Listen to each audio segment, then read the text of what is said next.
మన ప్రభు అయిన యేసుక్రీస్తు నామంలో వాక్యాన్ని వినుచున్న ప్రియులందరికీ ప్రభు నామమున వందనాలు తెలియజేస్తూ ఉన్నాను. మరి ఈ దినము కూడా ఒక ప్రత్యేకమైనటువంటి అంశమును బైబిల్ గ్రంథములో మనము పరిశీలించి మన మనస్సులో దేవుని వాక్యమును నింపుకుందాం. వాక్యమును అనుసరించి నడుచుకుని దైవ దీవెనలు ఆశీర్వాదములను పొందుదాం. ఆదికాండము బైబిల్ గ్రంథములో నుండి ఆదికాండము 32వ అధ్యాయము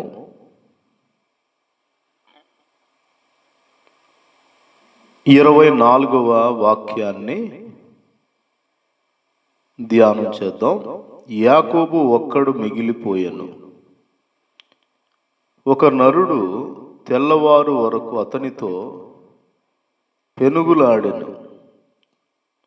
తాను అతన్ని గెలవకుండుట చూచి తొడగూటి మీద అతనిని కొట్టెను. అప్పుడు అతడు ఆయనతో, పెనుగులాడుట వలన యాకోబు తొడగూడు వసిలెను. ఆయన తెల్లవారుచున్నది గనుక నన్ను పోనిమ్మనగా అతడు, నీవు నన్ను ఆశీర్వదించితేనే గాని నిన్ను పోనీయనెను.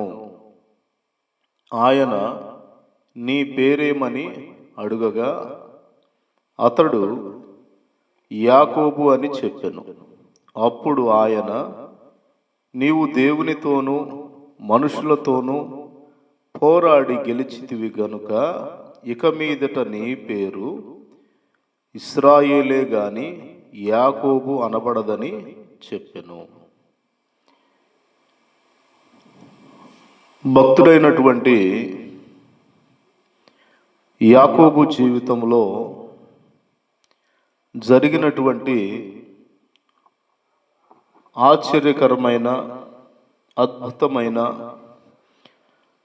ఈ కార్యాన్ని మనము గమనించినట్లయితే, యాకోబు భయంకరమైనటువంటి ప్రాణ భయముతో ఉన్నాడు. తన అన్న అయినటువంటి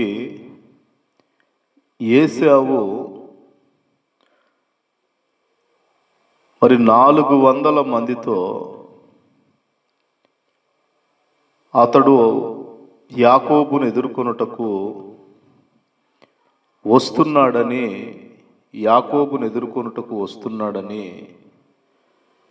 యాకోబునకు తెలిసింది. ఎందుకనగా మరి తన మామ అయినటువంటి లాబాను యొద్దకు యాకోబు వెళ్ళడానికి గల కారణం,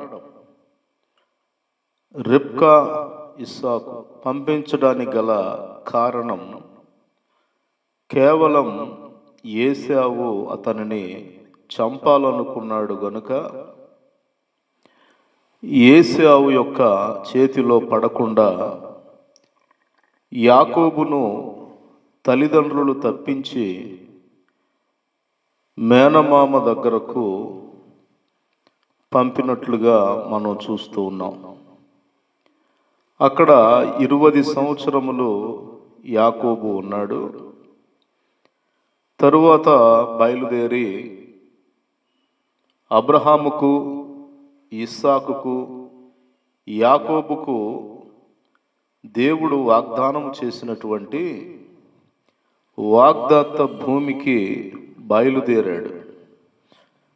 అయితే బయలుదేరిన క్రమములో ముందుగా తన మామ యుద్ధ నుంచి కొంత ఆటంకాన్ని ఎదుర్కొన్నాడు.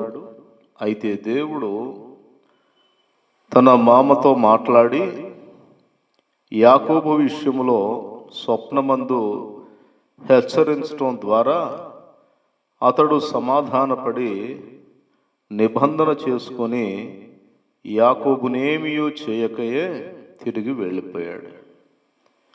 ఆ తరువాత యోసేపు యొక్క భయం యాకోబును పట్టి, మరి ఏశావు యొక్క సైన్యము, ఏశావు 400 మందితో అతని మీదికి వస్తున్నాడనే సమాచారాన్ని తెలుసుకున్నటువంటి యాకోబు బహుగా భయపడ్డాడు. మరి ఏశావును సమాధానపరచటానికి ముందుగా తనకున్న పశువుల మందలో కొన్ని పశువులను తీసి ఏశావునకు కానుకగా తన పనివారి చేత ముందుగా పంపించాడు. ఆ తరువాత జరిగినటువంటి విషయాలు, మరి ఆ రాత్రి యాకోబు భయపడి మరి తన 2 భార్యలను పిల్లలను యబ్బోకు రేవు దాటించి తాను ఒక్కడిగా మిగిలిపోయాడు. తాను వారితో కలిసి వెళ్లకుండా అపాయకరమైనటువంటి మార్గములో నుండి వారిని తప్పించి, ఇప్పుడు అపాయం అనేది తాను ఒక్కని మీదికే వస్తుంది, తాను రాబోతున్నటువంటి అపాయాన్ని ఎదుర్కొని మరి తన యొక్క జీవాన్ని కాపాడుకోవాలని ఒక తెలివైనటువంటి కార్యక్రమాన్ని మొదలుపెట్టాడు. ఆయన చేసిన పని ఏంటి? ప్రాణ భయముతో ఉన్నటువంటి యాకోబు తన అన్న యొద్ద నుంచి వస్తున్నటువంటి అపాయాన్ని గమనించినటువంటి యాకోబు ఏం చేశాడు అంటే, ఆ తెలివైన పని ఏంటంటే దేవుని దగ్గర ఒంటరిగా ప్రార్థన చేస్తూ ఉన్నాడు. ఆ యబ్బోకు రేవు దగ్గర ఒక్కడే మోకరించి ప్రార్థన చేస్తూ ఉండగా, మరి ఎంత పెనుగులాడినా దేవుడు లేదా ఒక నరుడు అని అక్కడ రాయబడింది, ఆయనే క్రీస్తు యేసు అను నరుడు అని మనం చెప్పుకోవచ్చు. మరి తాను ప్రార్థిస్తూ ఉండగా మరి తనతో పోరాడుచున్నటువంటి క్రీస్తు ప్రభుల వారు ఆయనను దాటి వెళ్ళలేని పరిస్థితి. మరి తొడగూటి మీద కొట్టినప్పుడు అతడు కూలబడిపోయి ఇక ప్రార్థన ఆపేస్తాడు అనే రీతిలో అతనికి ఆటంకము కలిగించినను అతడు ఏమాత్రము కూడా ప్రార్థన ఆపకుండా, నీవు నన్ను ఆశీర్వదించితేనే గాని నేను నిన్ను పోనీయననేను. మరి ఈ రీతిగా ప్రభువుతో పోరాడుతూ ఉన్నాడు. అయితే చివరికి ఓటమిని దేవుడు అంగీకరించాడు. ప్రభు అయిన యేసుక్రీస్తు వారు తన ఓటమిని అంగీకరించాడు. ఎందుకంటే ఒక నరుడుగా యాకోబుతో పోరాడి యాకోబు యొద్ద తాను ఓడిపోవలసినటువంటి పరిస్థితి వచ్చింది. వెంటనే ఓటమిని అంగీకరించిన ప్రభువారు అన్నాడు, నీవు దేవునితోనూ మనుషులతోనూ పోరాడి గెలిచితివి గనుక ఇక మీదట నీ పేరు ఇశ్రాయేలే అన్నాడు. అంటే ఆయనే చెప్పాడు, నీవు దేవునితోనూ మనుషులతోనూ పోరాడి గెలిచితివి. మరి దేవుడు ఓడిపోయినటువంటి పరిస్థితి, యాకోబు గెలిచినటువంటి పరిస్థితి. ఇది మనం చూసినప్పుడు దేవుడు ఓడిపోవటం ఏంటి, యాకోబు గెలవటం ఏంటి? మరి పోరాటములో యాకోబును దేవుడు గెలవలేకపోయాడా అనేటువంటి కొన్ని ఆలోచనలు మనకు వస్తాయి సహజంగానే. మానవుని యొద్ద దేవుడు ఓడిపోవడం ఏంటి అంటే, దేవుడు ఓడిపోతాడు. దేవుడు ఓడిపోతాడు. దేవునికి ఓటమి ఉంది.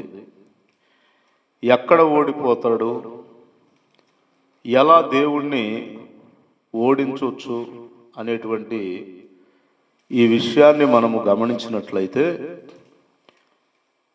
హోషేయ గ్రంథములో చక్కని వివరణ మనకు దొరుకుతుంది. చూద్దాం. హోషేయ గ్రంథములో 12వ అధ్యాయం. హోషేయ గ్రంథము 12వ అధ్యాయం యాకోబును గూర్చినటువంటి మాట 3వ వాక్యములో చదువుకుందాం. తల్లి గర్భమందు యాకోబు తన సహోదరుని మడిమను పట్టుకొనెను. మగసిరి గలవాడై అతడు దేవునితో పోరాడెను. మగసిరి గలవాడై అతడు దేవునితో పోరాడెను అని వ్రాయబడింది. కనుక హోషేయ తన గ్రంథములో యాకోబు దేవునితో పోరాడెను అనేటువంటి మాట మనకు వినిపిస్తూ ఉన్నాడు. అతడు దూతతో పోరాడి జయముందెను. మరి దూతగా, నరస్వరూపిగా ఆ రాత్రి యాకోబు ప్రార్థించేటువంటి చోటున ఉన్నవాడు మన ప్రభు అయిన యేసుక్రీస్తుని మనము ఆ సాదృశ్యాన్ని బట్టి మనము గమనించవచ్చు. అయితే అతడు దూతతో పోరాడి జయముందెను అంటున్నాడు హోషేయ.